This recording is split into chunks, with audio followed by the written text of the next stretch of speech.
G'day, I'm Simon Wright, and welcome to another episode of I Rest My Case, where I pick at anything like you pick your nose.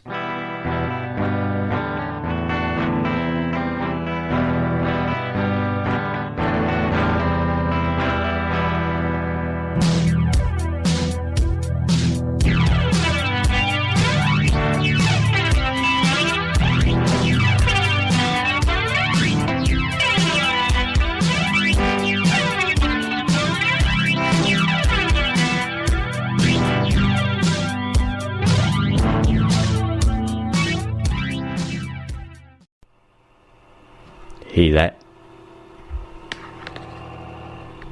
Sounds like a fucking V8 bloody computer. I'm going to have to switch it off because I don't want that background noise. G'day to my loyal listeners, or should I say couple of listeners now. Welcome to another lesson of learning the Quran. But I'm not reading the Quran today. Yay! Because it's a fucked up book, but I will read it eventually. Today I'm releasing the next segment of the Beheaded Ashes, and this one's taken me a while to do. I was going to release it earlier, but then things run through my mind, and towards the end of the of the skit last night that I did, it just totally changed, and I'm sorry Ben Begley and Shane Tobin, but what I say about yous is for comedy use. I know that yous aren't gay, but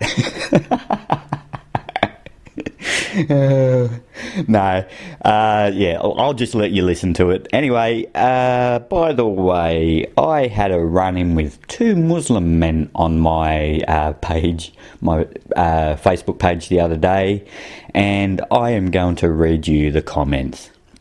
But first, I put a post up, Gourmet Gardens, that they do herbs and spices and stuff like that, and they're now gone halal, which I don't understand. Anyway, I put a post up saying, what's going on? This is all a scam. And I said cat food, tampons, and toilet paper are halal.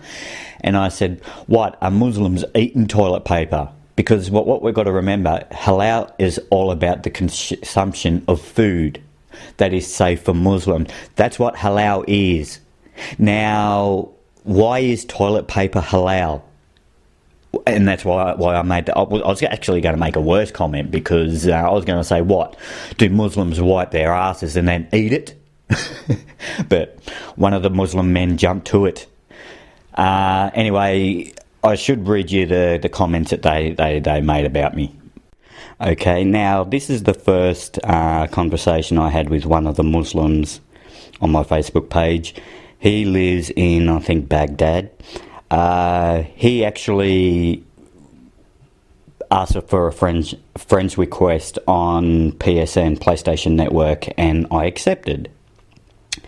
And it's not until he asked for a real names request that I found out he was actually a Muslim. And this is the comment he made about the post I put on Facebook. Simon, it is not your Islam is not your concern, but that toilet paper in your mouth, and shut the fuck up. So what we've got to understand is halal is all about consuming food, okay? Now, as he says here, what? Do Muslims eat toilet paper? Well, that's what it's all about, halal. So, and I made that comment, what, do Muslims eat toilet paper? And he found that offensive, which I can understand. And he says, Islam is not my concern. Well, I'm sorry, it is my concern if they're pushing it in my country. I live in Australia, and we have our own values and our own culture. And when somebody comes from another country and starts forcing their religion upon me by forcing me to pay halal tax, well, I have all rights to freedom of speech. I have the right to voice my opinions. So yes, Islam is my concern when it's affecting my country. Okay, let's continue on with the rest of the comment. There is nothing from you said in Islam. So what he's saying, that what I said about Islam, he says there's nothing about it. Well, mate, I've been following Islam for 14 fucking years. Ever since they flew that plane into those towers, I've been studying it, watching it. I know what I'm fucking talking about. Islam. I am a Muslim. Yes, I know that. And your shitty words hurt me. May be your father didn't learn you how to respect people. Yes, mate, I do know how to respect people. Okay? But yes, I will make comments if I feel free to do. But yes, I will make comments if it's affecting my country. If I was living in your country, yes, I would be paying halal tax because I'm living in your country, mate. But I'm not. I'm living in Australia. And when we're forced to pay the jizya, part of the Sharia law tax, which is a hidden tax under the Sharia law, yes, I do know about fucking Islam. And when it's forced upon us to pay it through the companies pay the bloody halal certification, then they pass that fucking onto us by upping their fucking products. Alright? I can't even buy my bloody chocolates anymore. Like, I have to buy Lindt now. And, like, I'm not a big Lindt fan. I'm not much of their chocolate. So, I don't eat chocolate anymore. And yes, you're telling me my father didn't teach me how to respect people? I'll keep on, because I did make a comment about that. So, I'll just continue on with the rest of this. Or even your father respect people. Or do you even know your father? Hee. I guess not, because you guys fuck every woman you meet. So with the time you maybe fuck your daughter and you don't even know. So please don't talk about Islam, you don't know nothing. What Islam is keeping drinking alcohol. Okay, so what he's saying is that Islam is stopping him from drinking alcohol. So he needs, instead of making his own decision not to drink alcohol, it's Islam stopping him from drinking alcohol. Drinking alcohol and fuck you are so pathetic. Yeah, I might be pathetic in the way I posted it, but that's your view, mate. What is your principles? You don't even know how to respect. You are sick, bro. You already know you have a Muslim friend. Yeah, but did my attitude change towards you? Did my attitude, I remember saying to this Muslim man who lives in Baghdad, because he started bringing religion into when I first become friends, and we've got a messenger page called Drive Club Boys, and I said to him, please keep religion out of it on this actual page, because it will divide people. And I said to him, look, we became friends because we enjoy something that we love doing. We love racing. We love playing PlayStation games. And that's what brought us together. But isn't it funny, as soon as you mention something about their religion or whatever on your Facebook page, then it divides us. Isn't that funny? Religion actually divides people. This is what I've been trying to say. This is why religion is so fucked up. Because it divides people. So, I become friends with him before I knew he was a Muslim. Oh, fuck, I just lost it again. Hang on. Okay, I'll go back to the message. Where was I? You sick bro, you Muslim friend. How can you talk like that about us? There is nothing real from you, said Simon. You are a big liar, bro. Go and find a solution for yourself. Go and find a doctor. 41 years old and don't know how to respect friends. Really, thank you. Your lies about us. Thank God I'm a Muslim than you're yourself. And then when I found out what was going on, I made another comment. I'll explain myself later on your personal page. You will hear the truth. And then he writes another comment. No need to, bro. I know you will. Don't post anything on my page. I think I was known. Know you. Oh, what he's trying to say here? I thought I know you, but the truth shows itself. So what he was saying is that he thought he knew me, but now I, brought out my true colours. And then I said, then you should block me. And he writes another comment. Nope, I block no one. If you're afraid, go ahead and delete me. I need to laugh about what you said about us. Sorry, I'm still getting over that flu I've got. Then I write another comment. Okay then, I will tell you why I posted that if you're willing to hear it. And then he writes another one. Islam means peace. He learns you how to leave alcohol. So they've got this thing about alcohol. And it's Islam that's stopping him from drinking alcohol. Oh, hang on. Maybe the alcohol. Destroy your little mind. I don't know where you get these lies about us. There is some people who destroy Islam picture. And you fucking help them. I am a Muslim. Did you see me do anything from you said? No. I'll keep on going here because I will say something about that. And I disrespect you someday. Imagine if you Muslim, now you are age, you will be having a family by now, and a wife from your choice, of course, to taking care of you and some children. It's really weird how they're writing. It's amazing how they try to learn English. To take care of you and play with your what? Oh, and take care of your children and play with you. You are 41 man. What did you do in your life? My advice to you, go and read the Quran. If he only knew what I was doing. In an open heart. That is only way to get you to get out from your miserable life, or just stop talking about others and you don't know what they are. You just hear from pages or some sick people or governments. Destroy the pics of Islam. Please just stay out of this. You know nothing. Just change yourself and leave the people believe without believing there is no life deserve to live, and you go and drink alcohol and cry.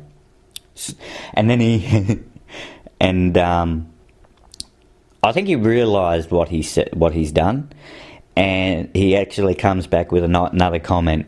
Sorry, my friend, we still drive club boys, friends. And because I don't like to judge people, I'll just read what I posted.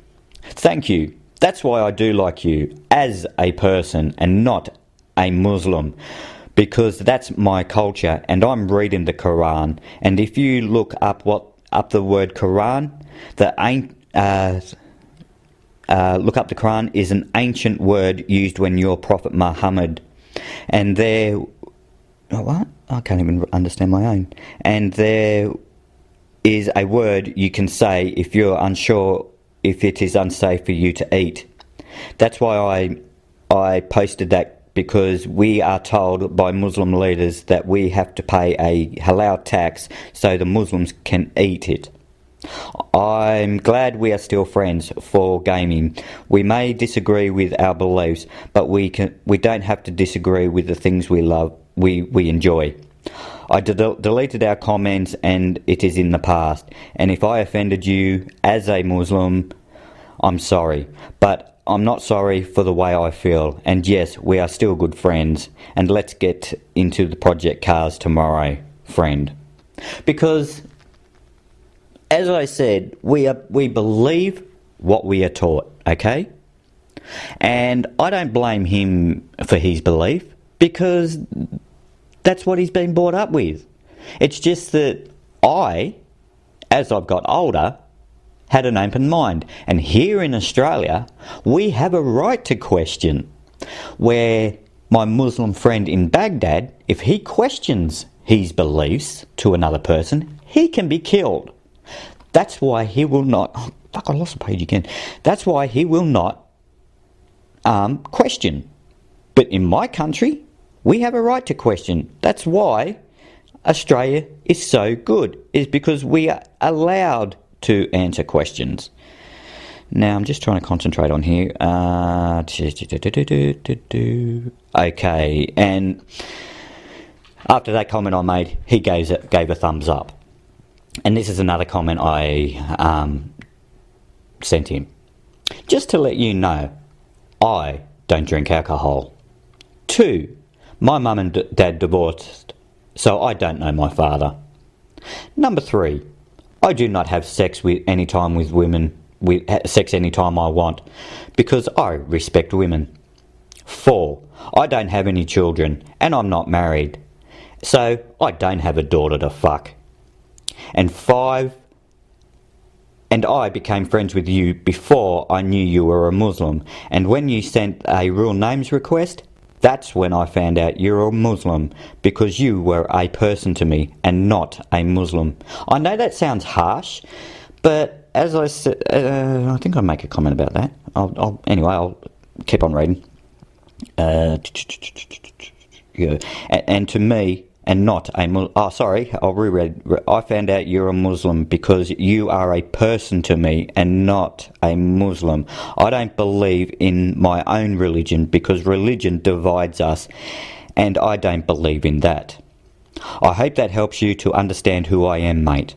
I don't hate you. I have no hate for you. You are a friend. And he writes back, and now you know me and who I am. So don't post anything you don't know nothing about. And the fucking project cars can't wait until the 12th because the US was getting it and he gets his through the American PSN network. Jamel, I am reading the Quran. Oh shit, I'll have to beep that out. I'll have to beep that out. Beep that out. I'll have to take it out. My Muslim friends, I am reading the Quran, so I do know what Islam is. So let's drop the religion shit. US will be pissed off that we... you don't need to know about that. And then another person who I am online gaming, he lives in the Netherlands. He makes a comment going, wow, I'm sensing something is going on here that isn't gonna end friendly, or I must be wrong. And I make another comment saying, no, it's all good, just having a conversation. Now,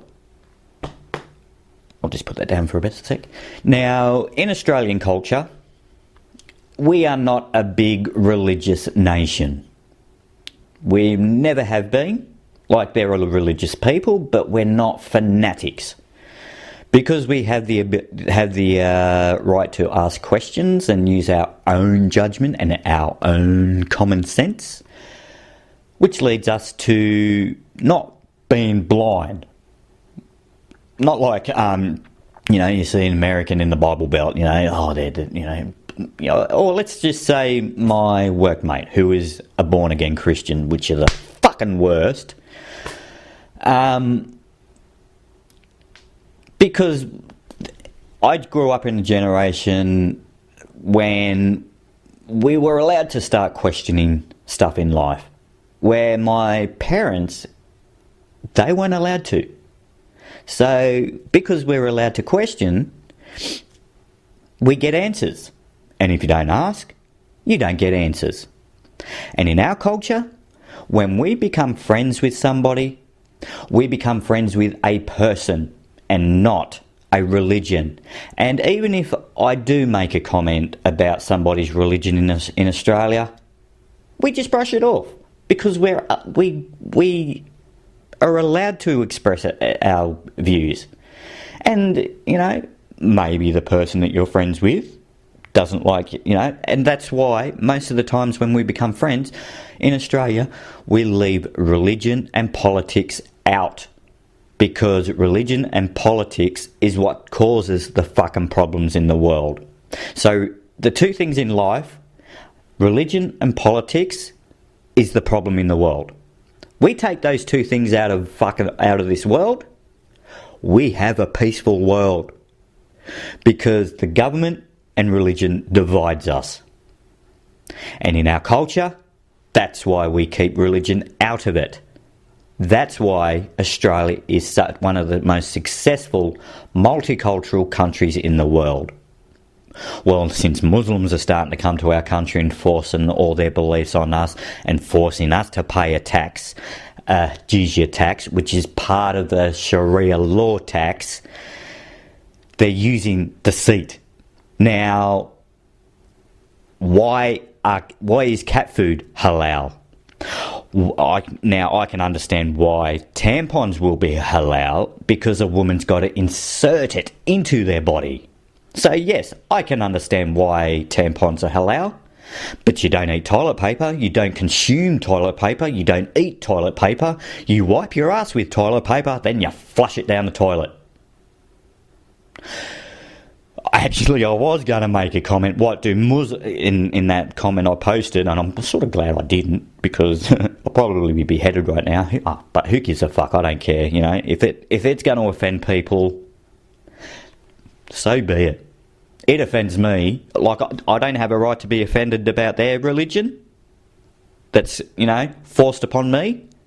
Yes, I find that offensive to me in my own country. And as I said, if I live in your country, yes, I will have to abide by your laws. Yes, I would have to pay a halal tax, because that's your country. That is a Muslim country. I know, I'm sorry, but Australia is not a Muslim country. That's why we're up in arms. That's why people are pissed off, because we have to pay a halal tax in our own fucking country, which is not our fucking religion. That's why I get worked up, as you can tell right now. But my mate, it takes more than that to stop being a friend, okay? That's what allows friends to grow, is we can question each other. But you know what? I will respect you. But what you got to understand is that I am not posting those on your page. I'm posting it on my page. And if you don't like what I'm posting, just don't look at it. Okay? Simple. If it offends you, just don't look at it. But we're still friends. He actually apologised. Maybe he's seen that, because I tell you what, I didn't mention anything about him fucking, what I have read in the Quran and what I have been observing with these imams and, Muslim leaders and clerics and whatever they bloody call themselves. I've been watching it, my Muslim friend. I've been watching it for 14 years. I don't know what they're showing in your country. I can obviously see that they're not showing what we're seeing. That's why you're angry with me. But I can tell you what, mate. If you Google, and this is only for my country, if you Google Muslims versus attacking Australia, your eyes will be opened up. Because either whatever you watch in your country is being censored, because you're not going to see this shit. Because if you see this shit that's happening in my country, you will understand why I'm upset. Now I'm going to read another comment from another Muslim friend that I have. Yes, I couldn't find the other comment on Facebook, but it was similar to what my other Muslim friend said. And I always say Muslim friend because they are a friend. Anyway,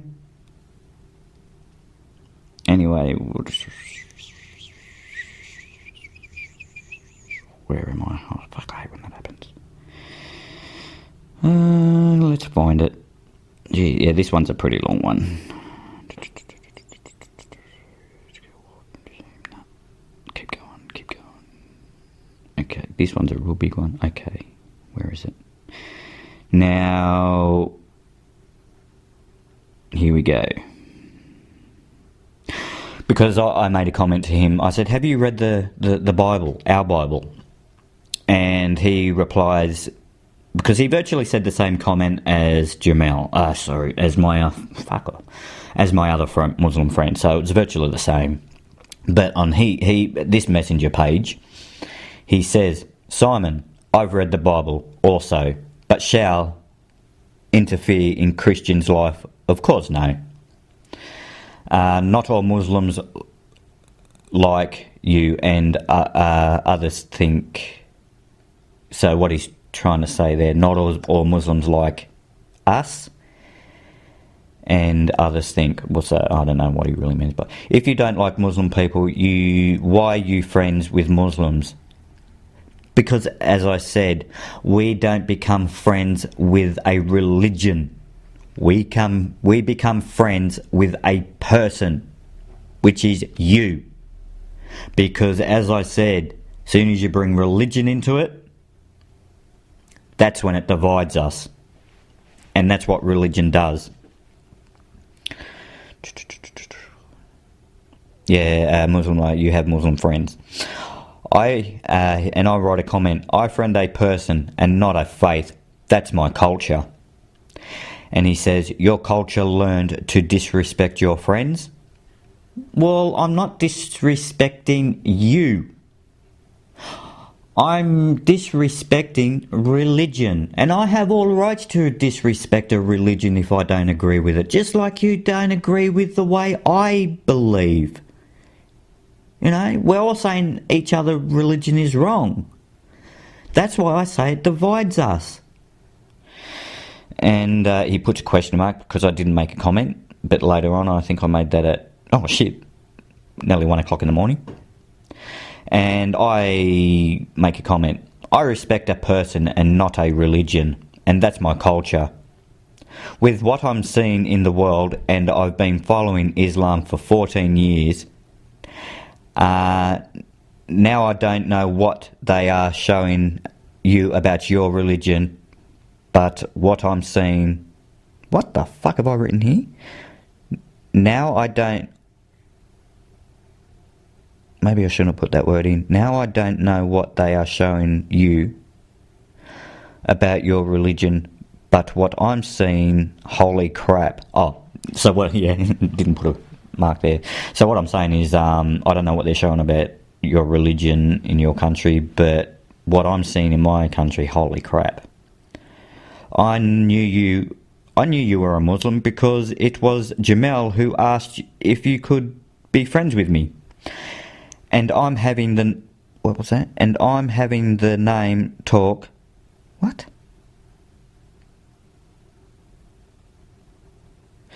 And I'm having the name talk as well. I don't even know what I'm fucking saying there. I'm not an infidel. Far from it. You need to look back in the past comments we have made and see. I do the bloody same with my own ex-religion. Google Anjem Chowdhury on YouTube. Look, Simon. I pressed the wrong button because I think I was making a call there. Look, Simon. Respect everyone, no matter what others think about me. But for me, I won't and I cannot judge on all. When you said Islam, you meant all, and my other Muslims. Because I don't really want to give that. Let's fuck it. Jamel. Let's say his name. When you said Islam, you meant all, and Jamel Muslim. Yes, I know that. But as I said, I become friends with you and not a religion. You know? Anyway, let's move on. You don't believe in any religion, okay? That belongs to you, and the God Allah will judge you and not me, not anyone. Oh, so what he's saying is, I can't judge you, but Allah will. Will you do the same for me, mate? This is my comment.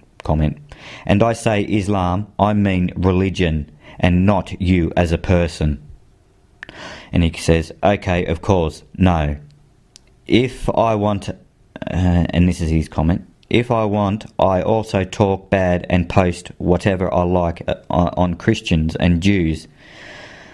But shall I? So, and this is my comment. I don't know where this is going. So Allah is going to judge me. Well, guess what? My God that I grew up on, which was Catholic, he is also going to judge me for my sins as well. To me, they are the same God with different beliefs. And that's why religion divides us people as a person. What? Religion divides up us as people, as a person, because what we are told to believe, and I don't believe in that. I think I sort of read that. That doesn't sort of make sense. So what I was virtually trying to say is that, religion divides us people. And me personally, I don't believe in that. I don't believe religion should divide people. And that's what it does. It is getting a bit long, isn't it? Now, of course, we in Iraq say not all your fingers has the same level. Well, obviously they don't have the same level. That's why they call hands. They're all longer than each other. Okay, that belongs to you if you believe it or not. That's your life. Look what Christians did and doing till now in Burma, in Africa, in Muslims. I might have to research that one. Children, women and men. Every Muslim should be killed. Well, aren't you saying the same thing about us infidels and disbelievers, that we should be killed? That's what religion does. Okay? That's why I don't believe in a religion. Because of what it does here. I believe in the person that I become friends with. That's my belief. Anyway, I'm going to move on. That's sort of my my run-ins with two Muslim people. And out of the two people, there is only one that said sorry. I don't give a shit about if they don't say sorry or not, because, as I said, that's their belief. That's what they grew up on. Okay? And I'm not going to judge those two for their beliefs. I'm judging Islam. I'm judging religion, because religion written back 1,400 years ago was designed to do this. So I don't hate you, Muslim, as a person, because, as I keep saying, and we're hearing a lot in our country, that we are being racist towards Muslims. And you need to get your facts right. If you're going to say we're being racist towards you, then you should be saying we're being racist towards Arabs, because that's what you are. You are Arabs. So virtually what you should be saying to us is that we're being bigots, because a Muslim is not a race. A Muslim is a faith. Anyway, this is going on for a bit longer than I thought, so I'm going to move on. But I have actually got a few recordings that I found on the internet, which I I love. There's this one recording I got. I tell you what, you have to stay back for it, even though it's going to be at the end. You have to stay back for it, because this bloody bloke absolutely hammers a Muslim man on a talkback radio show. And when I was listening to it, I was cheering. I'm not going to tell you what it is, but I tell you what, he was spot on the money. And I reckon when people hear this, they'll go, you know what? That bloke makes a lot of sense. And he actually picked up on something that a lot of people aren't picking up on. But I'm not going to tell you what that is. Anyway, let's move on. Sit back and relax and enjoy the next episode of the Beheaded Ashes, Part 2.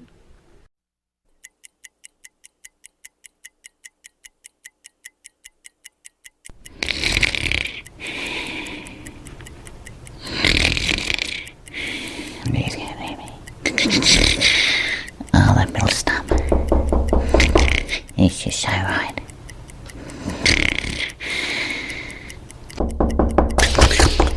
Oh, who's at the fucking door?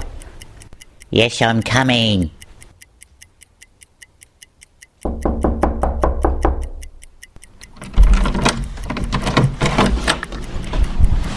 Why, hello.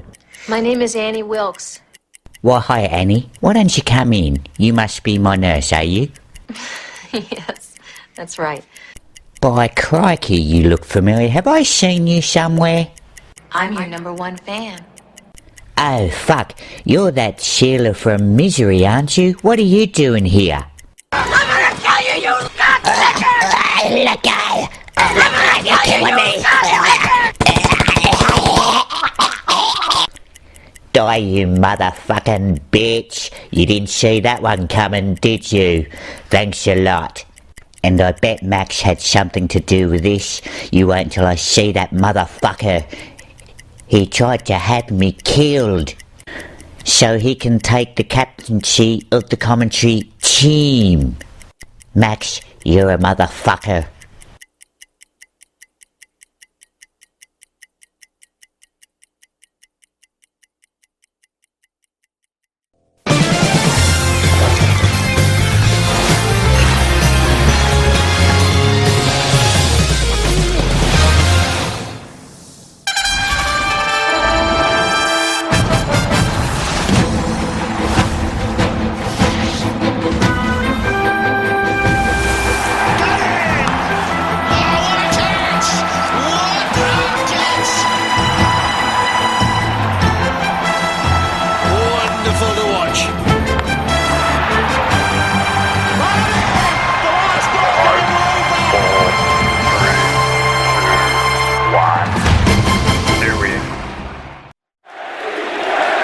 Yes, I'm Richie Benover, and welcome to the second day of the Beheaded Ashes at the MCG, the Murder Cricket Ground, formerly known as the Melbourne Cricket Ground. Yes, and I'm Max Walker, and I'm glad to be back on the commentary team.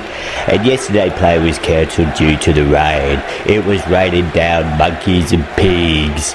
And as we know, it's an inconvenience for the Muslims to play in the rain because the mat keeps slipping out of their hands. But I can guarantee that their hands will never slip off their cocks. Hey Muslims, do you want me to get the tweezers? Yes, and I'll make sure I bring the pepper too, because we know how small their pricks are. Achoo! For fuck's sake, Max, would you stop fucking around? Max, you're one complete fucked up unit. Anyway, Iraq had a dismal day yesterday. 2 out for 0 runs. Yes, and we know our favourite cricketer, Ramad Reham from Iraq, is dead because he didn't get the head lobbed over to the boundary. What a fucked up shame. I didn't mind Ramad Reham. And he was caught out by Stephen Warne. Yes, and that was a pearler of a catch yesterday by Stephen Warne, my mate Wardy. Yes, and the next batter out was Muhammad, and he was caught by Ben Begley. That was a fucking beauty of a catch yesterday. His fingers just went straight up his nose, and I wonder if he picked his brains while he was at it. What was that, Richie? What'd you fucking say? Nothing, Max. Nothing. Let's get on with the cricket. Yes, we're going to head on down to the pitch report now, and we've got a very special guest, and we're going to head on down to Fat Albert, and he's going to give us the conditions of the pitch. Hey, I'm Fat Albert. Now back to you, Richie.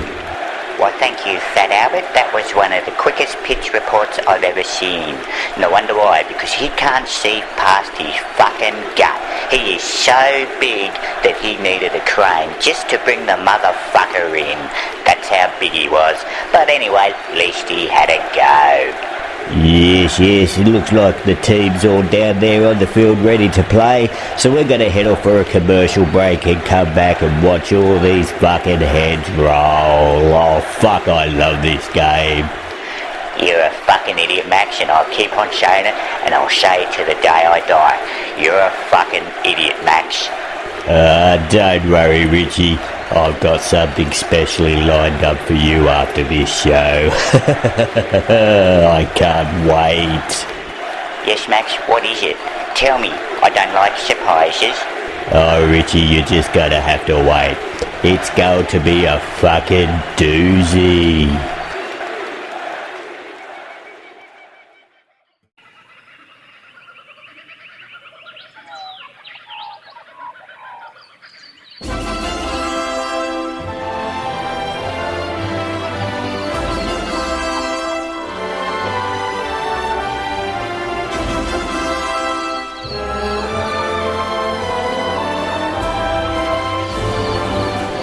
G'day. Simon says here. Simon says if you're a Muslim living in Australia, and as you know, you can't celebrate Easter with us, don't fear, because your fortunes have changed. Because Muhammad has made hot cross buns halal. So now you Muslims can celebrate with us Aussies and become a Muzzy. And don't forget to buy all those Easter eggs for your children. I mean, make sure you let the Easter bunny in when he comes around. And all the money from the proceeds of the hot cross buns sold goes to help your favourite terrorist network. So support halal now. It's your duty to do so. Allah fuck ya. Allah fucks ya. Allah is fucking ya. Well, now that Simon is finished,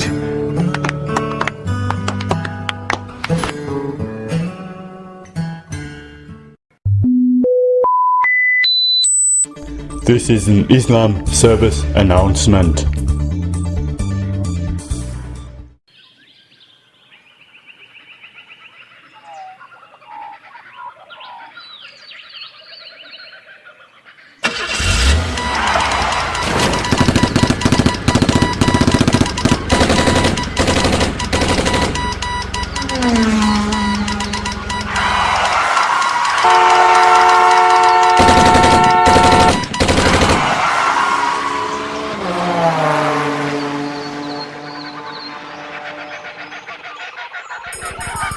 Everybody, I just want to kill everyone. They're fucking pissing me off, and I'm going crazy because nobody's thinking the way I do. I'm so fucking angry. Hey you, over there, angry boy, come here. What the fuck do you want? Oh my brother, you look so angry, downtrodden. You look like you're alone. I feel like that too, but there was one thing that saved me. Yeah, what the fucking save you, eh? It's called Islam. Do you know Islam? No, I fucking don't. What's Islam? Well, I was fucking angry with the word too, but then my brother took me to a mosque and they said to me, if I join up to be a martyr, then I will get 72 luscious virgins in heaven. Who the fuck said that? Muhammad, peace be upon him, he told us he got the message from Allah. If we blow ourselves up and kill all the infidels, we become a martyr, and he will offer us 72 pussies that you can have for eternity. Oh, how can you pass up that offer, my brother? Fucking oath. Where the fuck do I sign, man? Well, we have a meeting every Friday at the Kemba Mosque. come and join us, but make sure when you come, you take your shoes off because Allah don't like a messy mask. Alright then, mate. You better not be fucking with me. No, brother. No such thing.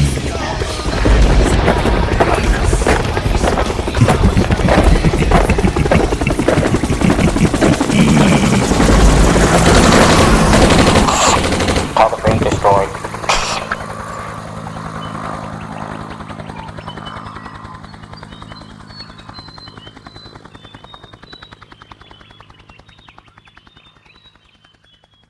Written, recorded and acted by Simon Wright.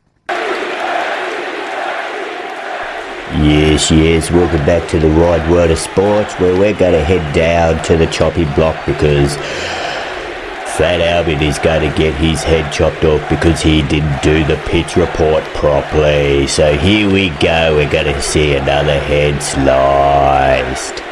Yes, it's a damn shame that Fat Albert's going to get his head chopped off because ISIS didn't like the way he did his pitch report. So they say that's against Sharia law. We've really got to learn about this Sharia law because there's so many laws that they can actually bring into without you even knowing. Yes, there's Fat Albert with his orange jumpsuit on. They got him by his head and they're ready to pull his head. Wait a minute, looks like he wants to say something. Fat Albert wants to say something before he dies. I wonder if they'll let him. Hey, I just want to say something before I die. Okay, you have permission to talk and say your final words. Hey, Bill Cosby molested me, and that's all I have to say. Why, yes, we'll stone the fucking crows. We didn't see that one coming. Old Bill Cosby, he's a molester. Oh, I wonder how true that is. No, Max, I think he only molested girls older than 16. Oh, why, it doesn't matter now. The rape allegation is out, or might be rape. Anyway, why did this get off the cricket? Let's get on back with the cricket and watch all these heads roll. Yes, all the players have taken their positions on the field and the two batsmen are ready to face the hedge, and that's Muhammad and Muhammad. Yes, Muhammad looks pretty nervous after seeing three of his teammates already beheaded and facing Adam Koshi for his next head. Yes, but before we do that, we might take a quick ad break and we shall return.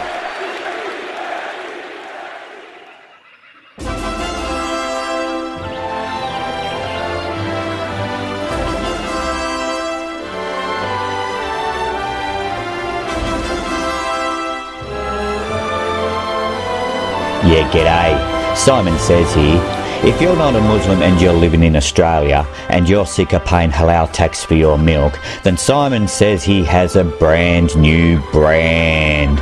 Simon says switch to pig's milk today. It has the same great taste as regular cow's milk, but without the fucked up taste of halal. So add pig milks to your shopping list today and you will have comfort knowing that your hard-earned dollars will stay in Australia, because we know that halal tax goes to support terrorism. So drink a glass of pig milk today, as it will never go halal, because Islam is frightened of pigs. Allah fuck ya. Allah fucks ya. Allah is fucking ya.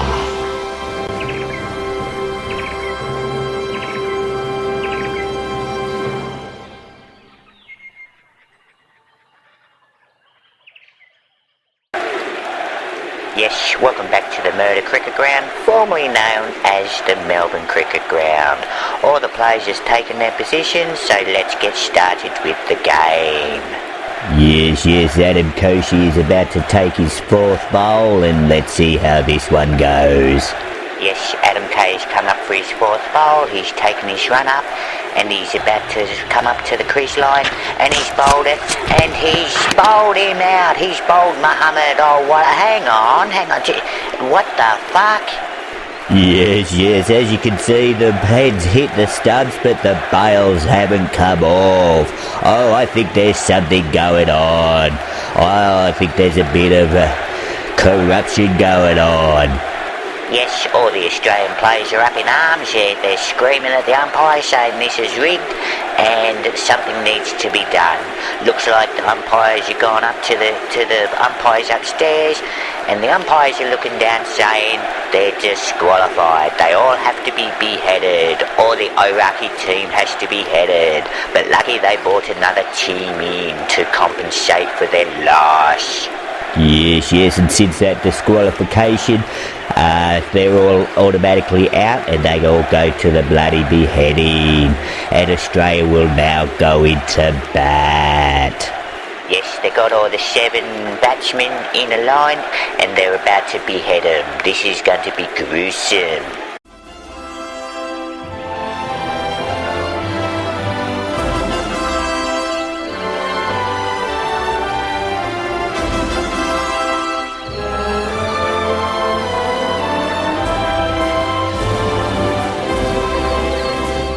G'day. Simon says here. Simon says, if you're not a Muslim living in Australia and you want to know a Muslim man's name, Simon says walk into a mosque and yell out the name Mohammed. Then see how many Muslim men turn their heads and say, What? Yes, I'm Mohammed. And Simon says 99.99% of Muslims would turn their heads, and the 0.01 that won't turn their heads would be Simon yelling out the name Mohammed.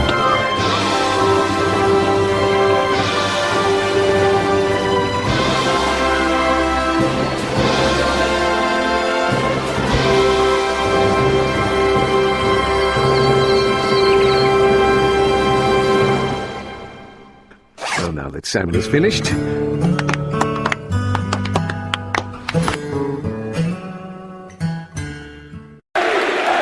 Yes, welcome back to the Murder Cricket Ground. We have one more head to slice off while the Australian teams prepare themselves and put their pads on and get their bats, and we're going to go down and watch this beheading. Yes, they've got his head, they've pulled it back, and oh, there goes the slice. Oh, this is a fucking amazing game. I fucking love it. Sick motherfucker. Oh, you make me ill. Yes, Richie, I might be sick, but you can go and get fucked, okay? Yes, Max. I love you too. Yeah, well, I hate you, Richie. Anyway, Australia has taken the field and they're ready to bat, and looks like the Iraqi spare team has come. Yes, and the 2 batsmen out on the pitch is Ben Begley and Shane Tobin, and they're coming out now. What the hell?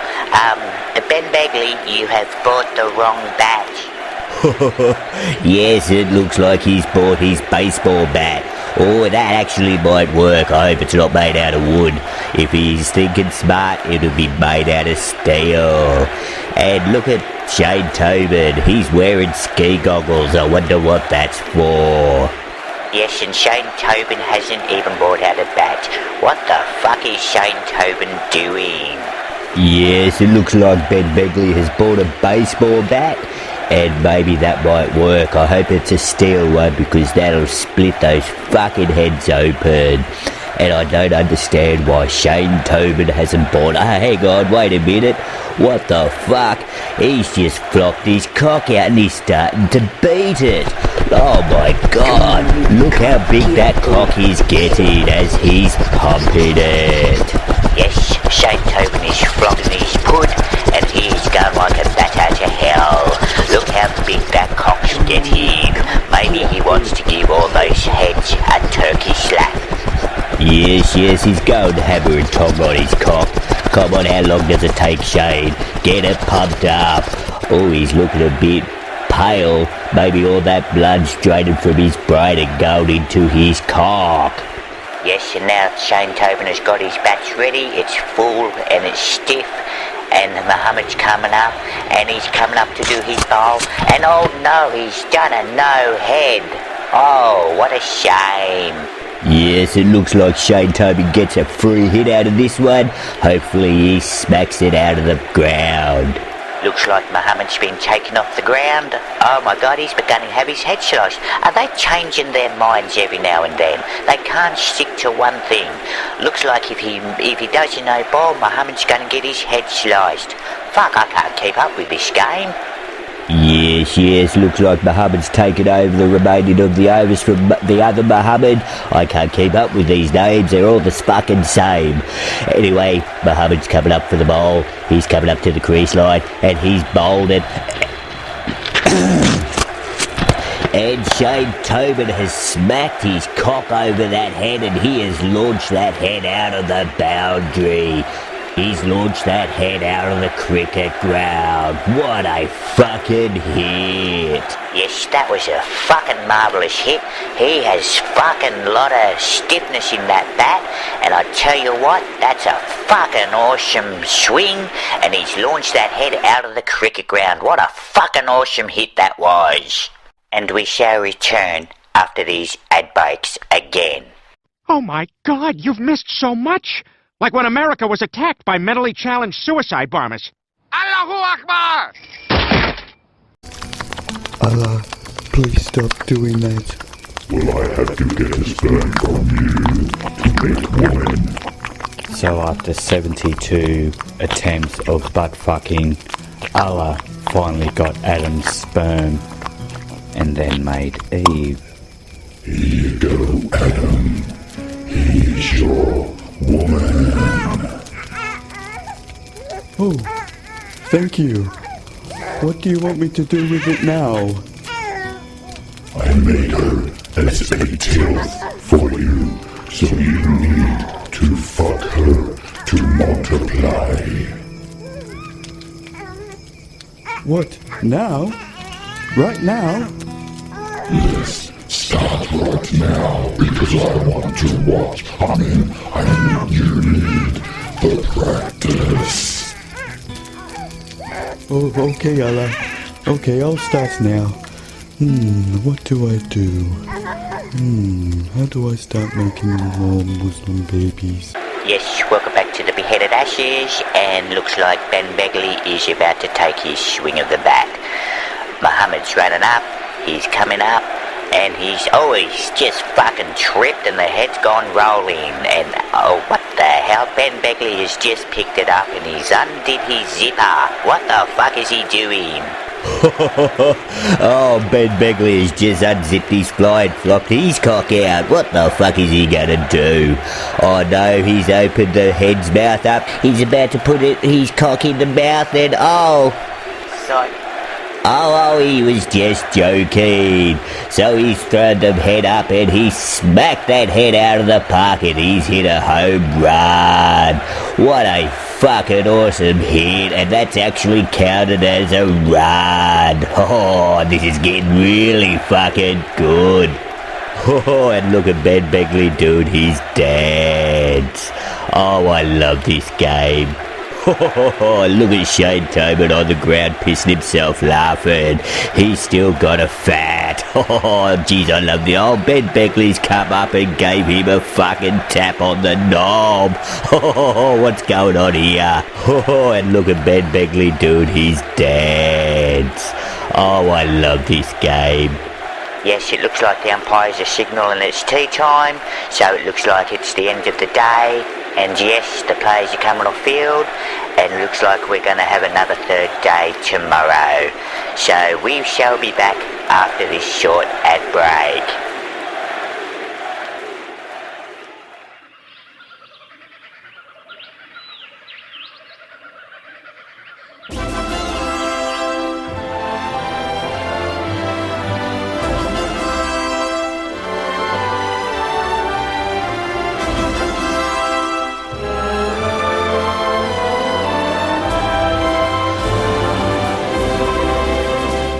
Yeah, g'day.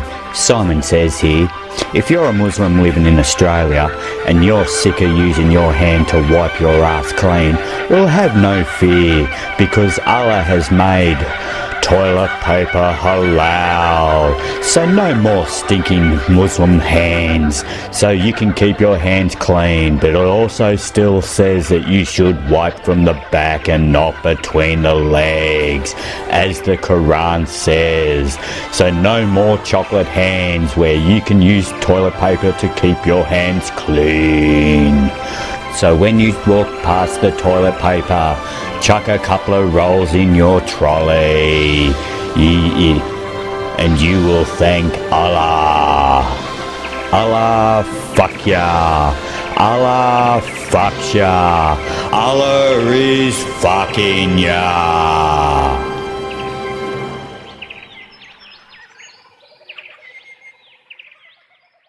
Yes, welcome back. All the players have left the field and it's totally bare. It looks like they're mopping up all the blood from the pitch. But we shall return tomorrow for day 3. Yes, it looks like Ben Begley and Shane Tobin will continue on with their batching tomorrow. And from that, we shall see you later. Yes, and I shall be here tomorrow as well. So get a good night's sleep, get some rest, and hopefully there will be a better match tomorrow. Well, it started off alright because Ben Begley and Shane Tobin have hit those heads out of the park. So we shall see you tomorrow. Bye.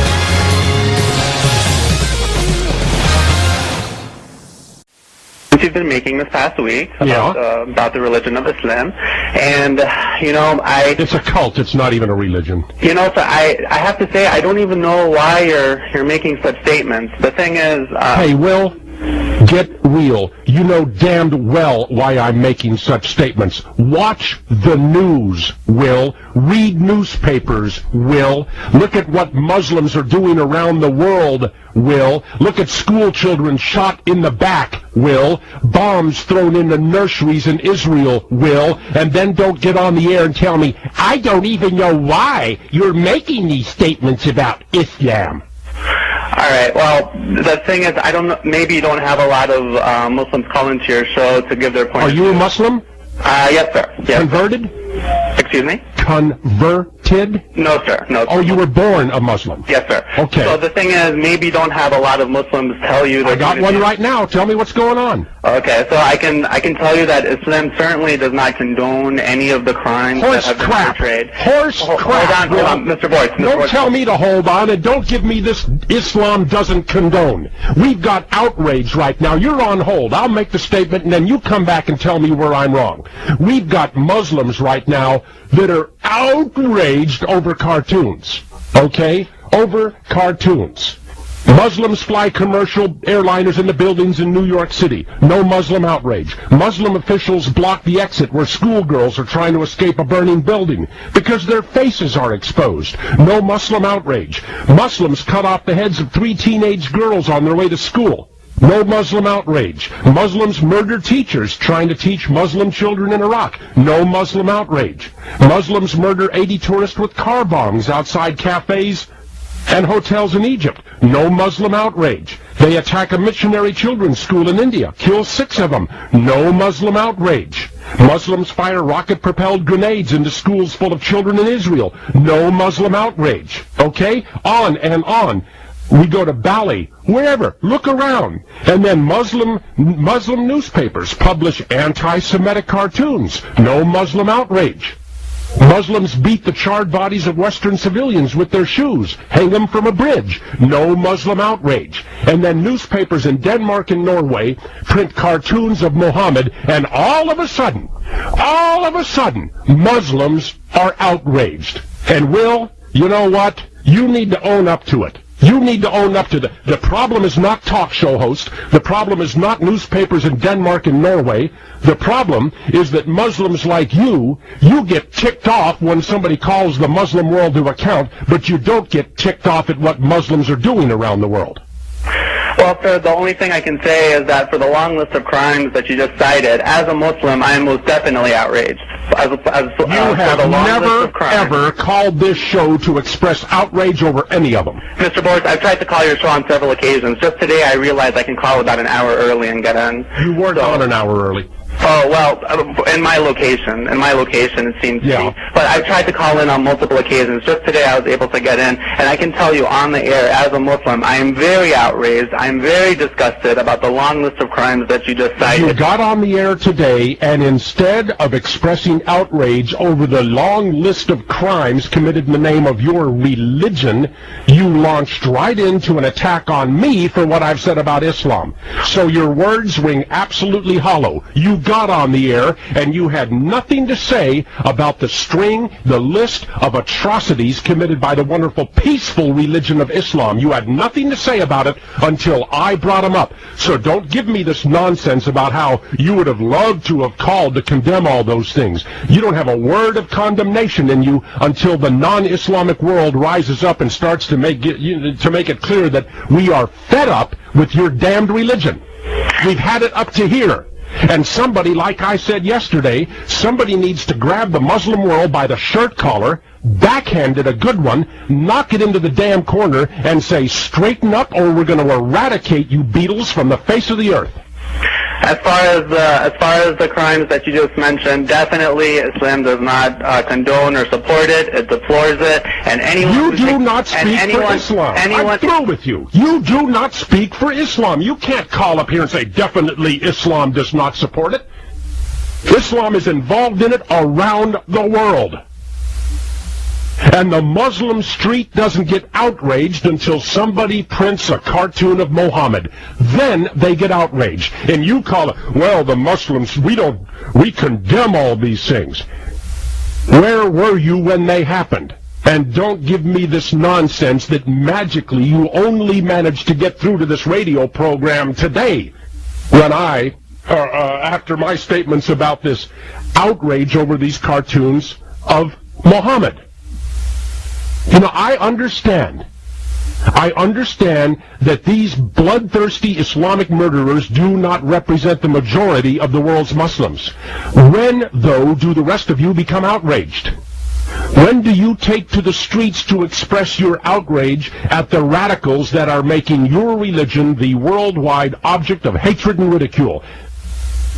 I mean, Salman Rushdie one time, he wrote 3 years ago in the New York Times, he said, as their ancient, deeply civilized culture of love, art, and philosophical reflection is hijacked by paranoiacs, racists, liars, male supremacists, tyrants, fanatics, and violence junkies, why are they not screaming? And that's the question for you, Will. As your religion, if you want to phrase it this way, as your religion is hijacked by paranoiacs, racists, liars, male supremacists, tyrants, fanatics, and violence junkies, why aren't you screaming? But when you get on this radio program, all you have is to criticize me for what I've said about Islam.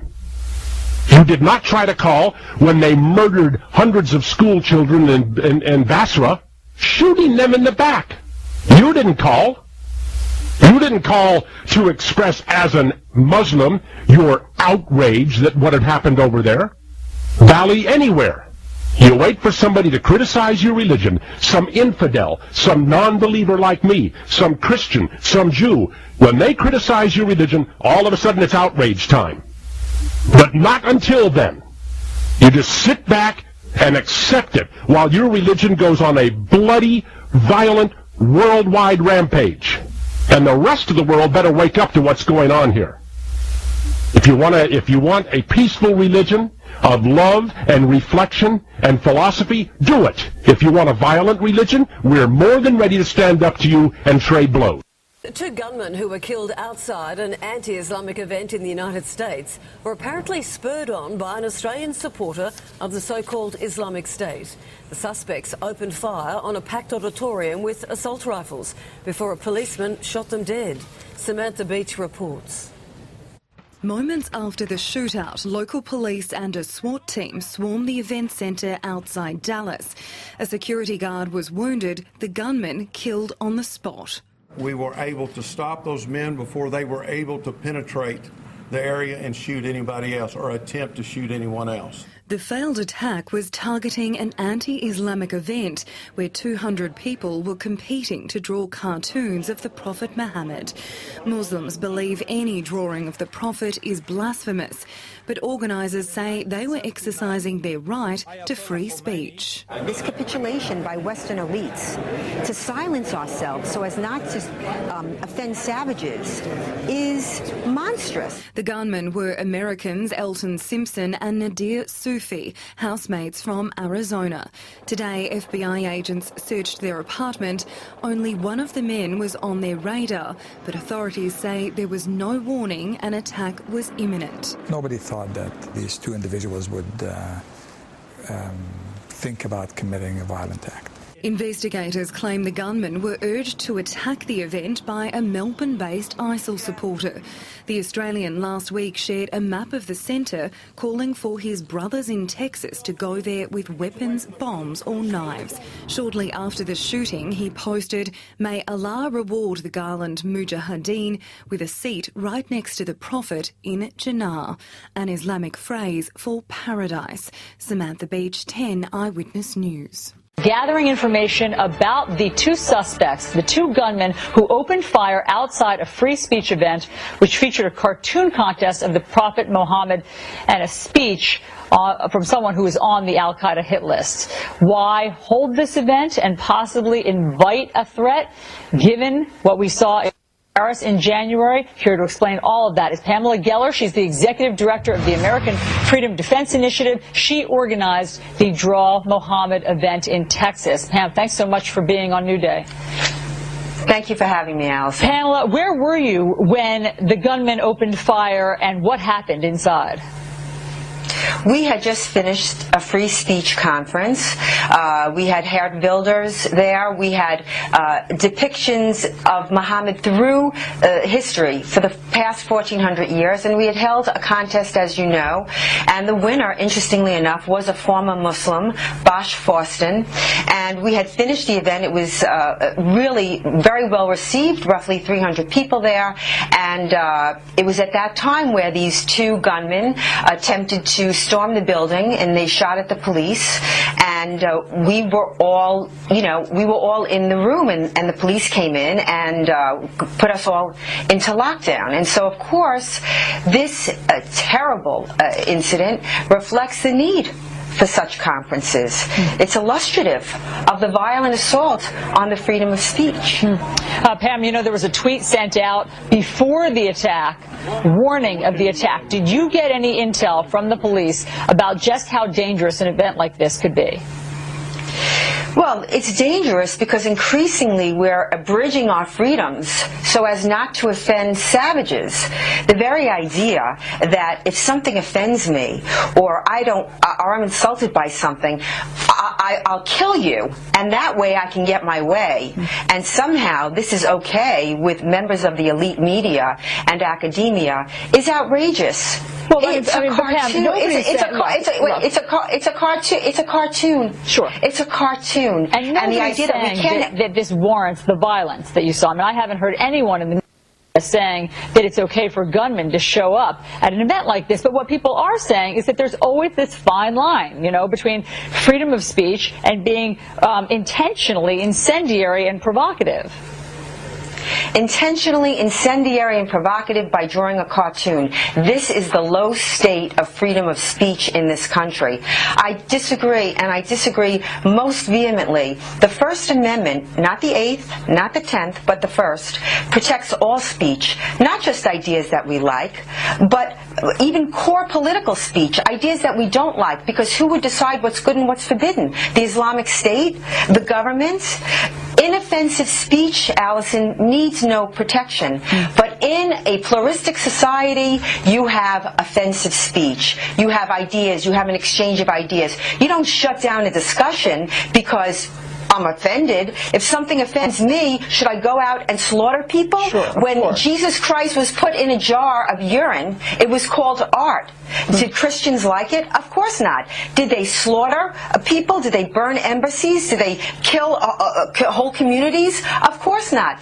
This cannot be sanctioned. Yeah, this cannot be sanctioned. The West must stand up for freedom of speech. It's the core fundamental element of this constitutional republic. I mean, what your critics say about this is that you weren't just going after, say, Al-Qaeda or ISIS or extremism, but even just Islam. I mean, let me read to you a portion, an excerpt from your keynote speaker, Geert Wilders, who said this to the crowd before the attack broke out. He said, "Our Judeo-Christian culture is far superior to the Islamic one. I can give you a million reasons, but here is an important one. We've got humor and they don't. Islam does not allow free speech because free speech shows how evil and wrong Islam is. And Islam does not allow humor because humor shows how foolish and ridiculous it is." Now, it's not about extremism. He's talking about a religion of which there are 3 million Muslims even here in the United States. First of all, he's entitled to his opinion. End of story. So what? So he said that. And frankly, what he said was true. There is no humor. Khomeini, when he took over in 1979, said there is no humor. The fact is that we need to have this discussion. Allison, there's a problem in Islam. And the problem is we can't talk about the problem. We are seeing the wholesale slaughter of Christians in Iraq and in Syria, in Nigeria, in the Congo, Central African Republic. The jihad is raging. And all we can talk about is backlash of phobia. It's nonsense. We have to be able to discuss. And when you say I'm anti-Muslim, excuse me, I'm anti-jihad. And anyone that says that I'm anti-Muslim is implying that all Muslims support jihad. Well, sure, that sounds Islamophobic to me. That sounds Islamophobic But the reason that people believe your group is anti-Islam is because of quotes like that from the keynote speaker where he was just talking about Islam. He wasn't what you're mentioning, I mean, the things that you're citing are the extremism, the violence, the terrorism. But he's just talking about Islam. I mean, how can you say that 3 million Muslims here in the United States are humorless? How can you say that they don't believe in peace? He did not say that. He did not say that. We're talking about the ideology.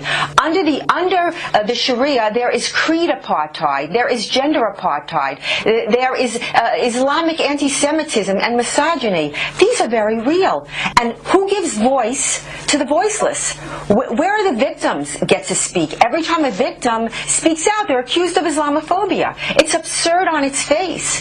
And you can quote Mr. Wilders, but when you're talking about my work and what I do, quote my work. Well, but I only because what he was Mr. the Wilders keynote is speaker doing. are we quoting him. But so that represents part of what the event was about. But what did he say that wasn't true? Well, he said, let me tell you what he said that wasn't true. He said that Islam does not allow humor. Now, I mean, Pam, do you know anyone who's Muslim? Of course. And do you think they're humorless? Listen, you're being very condescending. No, Pam, listen. It was the Ayatollah Khomeini. Are you willing to say that the Ayatollah Khomeini was not supreme leader in the Muslim world? Are you willing to say that? But he's the one who said there were no jokes. Speaker saying this. This wasn't the Ayatollah saying this. He's the one who said that there are no jokes. Okay, so, I don't like what you're saying, Allison. So because I don't like what you're saying and you're offending me, should we be violent, so that we can shut down your speech? Not. Is that what you're advocating? No. Listen, of course not. We need to have this conversation. Look, this is what's so great. We're having this conversation on CNN. It's great to be able to debate this and have this conversation. And by the way, what's interesting about your event is that everyone, there's this piece in the Daily Beast right now that talks about that there were scores of Muslim leaders who supported your right to have this event. They didn't like it, but they supported your right to freedom of speech. Let me read to you a quote from one of them. This was a New York City Muslim community leader. She says, Pamela Geller can draw any damn cartoon she wants, and I defend her right to do so. I have always fought for her right to be a bigot, and I have the right to counter her bigotry with my own free speech. I mean, this is a Muslim leader saying that you have the right to have an event like that. But again, yes. I mean, the point this is a Muslim leader who is attacking me and insulting me and ad hominem attacks, and isn't that generous of her? Look, she's not the problem. Okay? The problem is that a group, and we don't know how many others were involved, attempted to open fire on a gathering of free speech. That's the problem, Allison. You're bringing it up with these silly distractions. No one is saying that there aren't peaceful Muslims, but there is a problem in Islam, as illustrated last night, and anyone that addresses it gets attacked in this same way. Whereas you should be directing your barbs at the enforcers of the Sharia and those that seek to destroy and crush freedom of speech the way they did in Paris and in Copenhagen. Listen, absolutely. And I mean, the bottom line is that freedom of speech can never be met with violence. No one can ever open fire on a group of innocent people. I mean, obviously, that is from the get-go. That's where you and I and everybody in this country agrees. But there is a debate to be had about what the line is between freedom of speech and provocation. Have we lost Pam? Oh, okay. No, I heard you. But Pam, listen, the point isn't that you don't have the right to do it. Of course you have the right to do it. It just seems that you don't draw the distinction between extremism and violence and Islam as a whole. And you don't draw the distinction between civilized men and savages.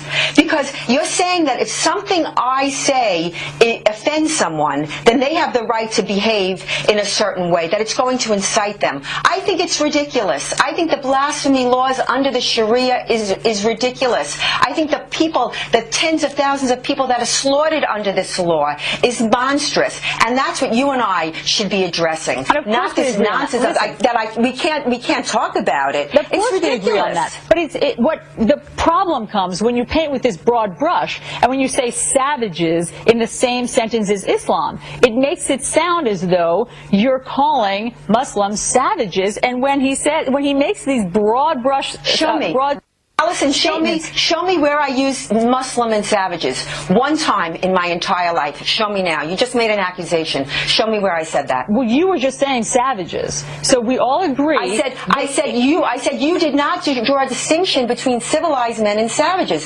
Civilized men can disagree. Savages will kill you when they disagree. Yes, that's the distinction that I made. Of course, but you said the religion of savages. I mean, you know that there are. I did not say it. Go back. I never said it. And everybody out there on the Pam, you're right. I don't want to say that. Pam, listen, I don't want to play a semantics game with you, but I do think that your critics have a point when they say that you paint with a broad brush stroke and it sounds like you're anti-Islam. No, you paint with a broad brush. You paint with a brush. I am anti-jihad. I am anti-Sharia. You, by saying I paint with a broad brush, are saying all Muslims support jihad. And Allison, you sound very Islamophobic. Pam, of course all Muslims don't support jihad. The point is that when your speakers say that Islam is foolish, it is ridiculous, how he says here how evil and wrong Islam is. I mean, when you just said that of course you know Muslim people, do you think that they're evil and wrong? I mean, how can your keynote speaker I'm not concerned with Muslims. I'm not concerned with Muslims, especially peaceful Muslims. I am concerned with the 25% that support Sharia. I am concerned with the amputations and the female genital mutilation and the honor violence. I am concerned that the media whitewashes and scrubs this. I am concerned for the victims. And if I have to take this kind of abuse to speak up for the victims, it seems like a small price to pay. Listen, of course everyone's concerned about the violence, but let's face it, your event wasn't just about the violence. It was about... My event was about freedom of speech, period. Freedom of speech is the First Amendment. It's the first and most protected political political speech the most protected, because who would decide what's good and what's forbidden? These arbitrary voices? You? The Muslim Brotherhood? We need to have this conversation, and the fact that we have to spend upwards of $50,000 in security speaks to how dangerous and how in trouble freedom of speech is in this country. And then we have to get on these news shows, and somehow we are, those that are targeted, those that were going to be slaughtered are the ones who get attacked, speaks to how morally inverted this conversation is. Listen, Pam, this is not an attack. This is a conversation, and we're glad that you're having this conversation. I'm glad I thank CNN to allow us to have a conversation like this, because to your point, we need to have conversations like this. But in terms of the events, in terms of what your plan is, what is your next plan? Now that you all have survived this near-death experience, what will this do? Well, it'll certainly wake up the American people to this violent assault on our most basic freedom. And people will begin to realize that this war is here. You know, you read about it in Europe, literally opening fire on a French magazine weekly and slaughtering cartoonists and journalists, and thinking that this is, well, that's Europe and they have these problems that we don't have. We have them. And people need to wake up, and we need to take a firm stand for freedom of speech, and we will not abridge our freedoms so as not to offend savages. And this is really, I think, the battle between freedom and slavery. It is that basic. Pam Geller, we do appreciate you coming on. We do appreciate this conversation. Thanks so much for sharing what happened last night. We're happy that you're safe and that everyone there, other than the gunman, survived. Thanks so much. Thank you, Alison. Horrific details of the alleged Anzac Day terror plot have been revealed for the first time. They came during a court hearing for one of the accused, 18-year-old Haran Kozevic. Matt Gallant has the story. The father of Haran Kozevic avoided questions as he left court. I can't say nothing. You ask my lawyer. His son, one of three charged over the alleged Anzac Day terror plot, was seeking bail after 16 days in custody. Kozevic showed no emotion as prosecutors told the court the 18-year-old posed too great a risk to public safety. They claimed the plot involved running down a police officer before beheading the victim, then turning the police weapon on the Anzac Day crowd. Kozevic and an alleged co-conspirator Sevdet Besim planned to continue acts of violence until they were killed. Kozevic's lawyer argued he would not be a danger if he were bailed and would receive support from his family and Islamic leaders. With the right support, I don't think there'll be a risk. The court was told counter-terrorism officers began to monitor Kozevic following the death of his associate Newman Hayder, who was shot by police after he stabbed two counter-terrorism officers last year. It's alleged that on April 11th, Kozevic was involved in a minor accident at Fountain Gate, where he told the other driver Australia was and ISIS was going to kill the country. He was also allegedly seen surveying the Shrine of Remembrance, where he waved a black Shahada flag at a police officer. Undercover officers also claimed he was later seen with the same flag at Hungry Jack's in Hallam and then spitting on a police officer's car in Dandenong. Kozevic was arrested following the counter-terror raids. Officers found knives, a tactical vest and a black Shahada flag at the teen's Hampton Park home. Magistrate Susie Cameron will rule on the bail application on Friday. Matt Gallant, 10 Eyewitness News. Welcome to Hannity. Radical jihadists tonight are calling for the head of Texas free speech event organizer Pamela Geller. A chilling online post reportedly written by an American jihadist warns that Geller cannot hide and that she will be killed for daring to hold a cartoon contest. Now, the post also claims that ISIS has trained over 70 fighters in 15 states right here in America who are ready to react. And anyway, joining us now to respond to these new threats against her life, Pam Geller, also with us, radical London imam, and that's Anjem Chowdhury is back with us. Pam, before I get to your side of the story, I want to remind people about Anjem. He's been on the program before. You want worldwide Sharia, is that correct? Of course, yeah. We believe that the whole world should be governed by divine law. And you support the idea that women can drive, correct? That's a Saudi rule. Although women can drive, it's up to the head of the Islamic State to decide how the rules of segregation should be applied. Muslims that leave the religion apostate should be killed.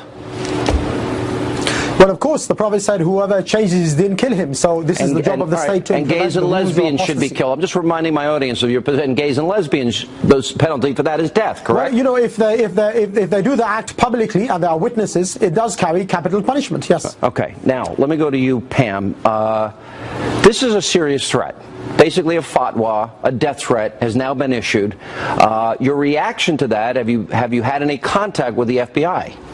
They have not contacted me, but of course we've now increased my team. I have a team now, private security, and NYPD counterterror has been in touch with me. In touch with you. And so yes, we'll all be working together. Did you reach out to the FBI? I did. And the Homeland Security hasn't gotten a hold of you? The FBI hasn't gotten a hold of you? No, and this is interesting because this is a terrorist threat, and the FBI, President Obama, should provide security. There's no question about it, because he created an environment that raised the stakes on this. If you recall, I had a free speech conference on September 11th in 2012. I had Lars Vilks, a cartoonist there.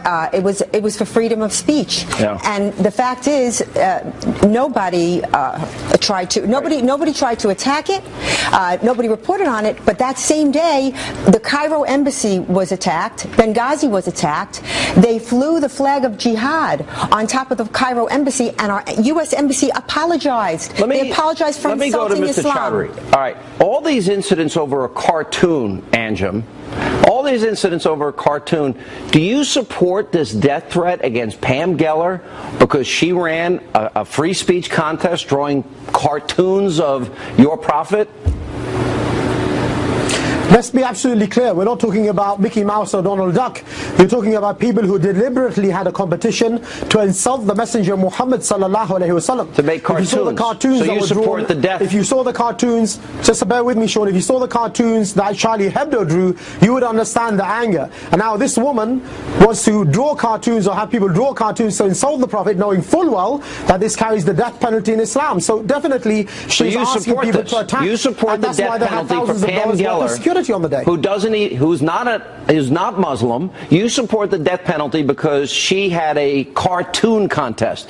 Is that how frail you are in your faith, that you feel so insecure that you cannot? It's not about me. It's about the divine law. Your prophet cannot withstand a cartoon being drawn about him?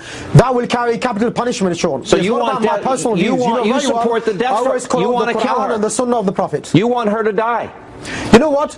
She should be put before Sharia court and tried, and if found guilty, of course she will face capital punishment. She's not a Muslim, Anjem. She's not a Muslim. She doesn't believe what you believe. Before you don't believe in liberty and freedom and freedom of speech. You want to oppress her over Theo a Van cartoon. Gogh and Salman Rushdie and Hirsi Ali. You cannot continue to go down this road and expect the Muslims to stand back. You know, I would retaliate if someone insulted my own mother, let alone the Prophet, who I adhere and I love 100 times more than my own family. So if anybody says anything against your prophet that you don't like, if someone attacked his mother, what about the Prophet? If somebody says something about your prophet that you don't like, you want them dead. Any prophet.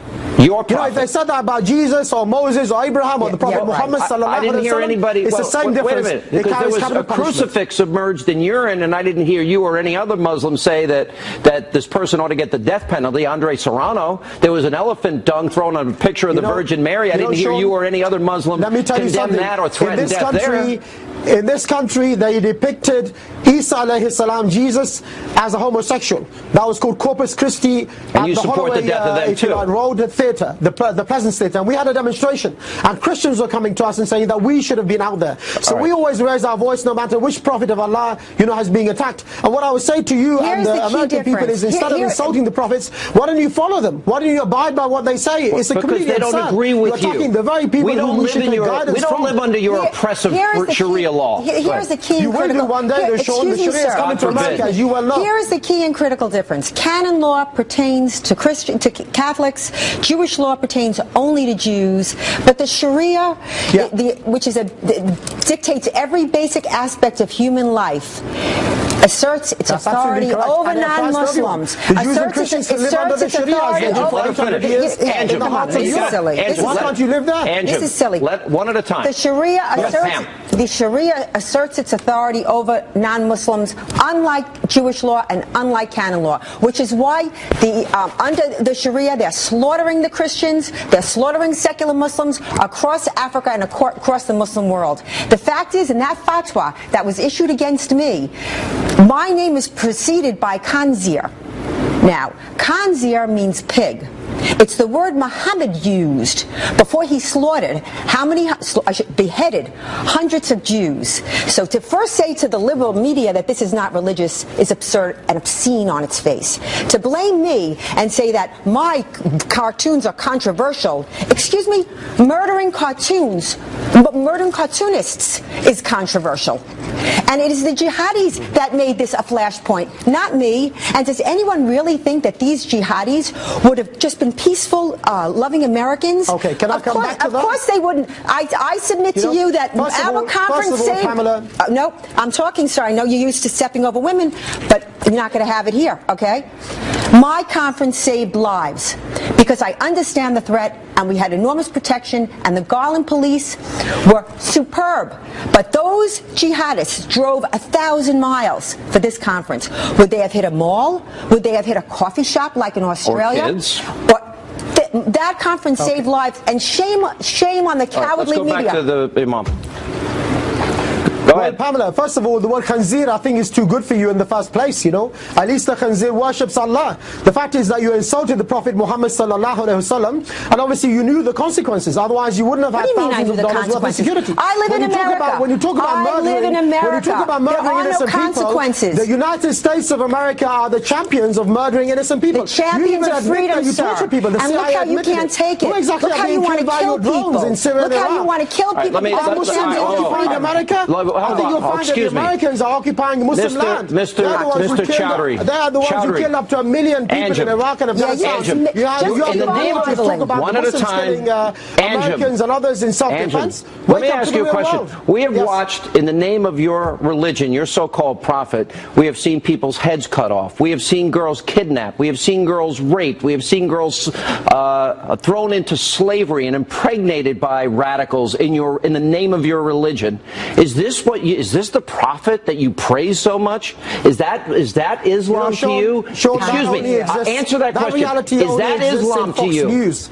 Is that Islam I'll tell you something, Sean. That reality only exists in Fox News. Excuse me. Nobody's being raped. I have the images of Coptic Christians on a beach simultaneously beheaded in the name of Allah. Are treated as subordinate whores. You're the one who believe in pornography. You're the one who put naked women. So if you disagree with pornography, you're going to cut somebody's head off? Women are dignified. I'm sorry, Sean. You're living in a cuckoo land. That is Fox News. I'm living in cuckoo land, and you rape young girls and kidnap young girls in the name of Boko Haram and Allah? No women are being raped. The only women being raped, excuse me, those girls got returned to... Have a look at the statistics. Nigeria, excuse me, they're pregnant. And they were raped after they were kidnapped and taken away from the arms of their mothers, sir. Islam. The women over there embrace Islam. The people who are being killed in Nigeria, all over the world in the name of Islam, in the name of your prophet. By the Nigerian regime, by bad luck, Jonathan and his own successor, not by the Muslims. Pathetic. We are the ones who are defending ourselves, Sean. Wake up. We defend ourselves in Syria, in Iraq, in Chechnya, You're evil in India, and in pathetic. Kashmir. We're defending ourselves, Sean. Thank Wake you, up. Pam. Really. We'll give you the last word. You have this so-called woman on your show. We'll give you, excuse me, you have to be quiet. There's another person here. Roman Catholics don't like when their religion is mocked, but no one talks about provoking them. Christians don't like it. Jews don't like it. But this is what it takes to live in a pluralistic society. You have the right to offend and be offended. Every time I put Anjem on, let me tell you something. People will complain that we put him on. This is the problem. He believes this. A lot of people And a lot of people believe this. And there's a lot of terror in the name of Islam, in the name of the prophet that is happening. And you know what? People ought not get killed over a cartoon.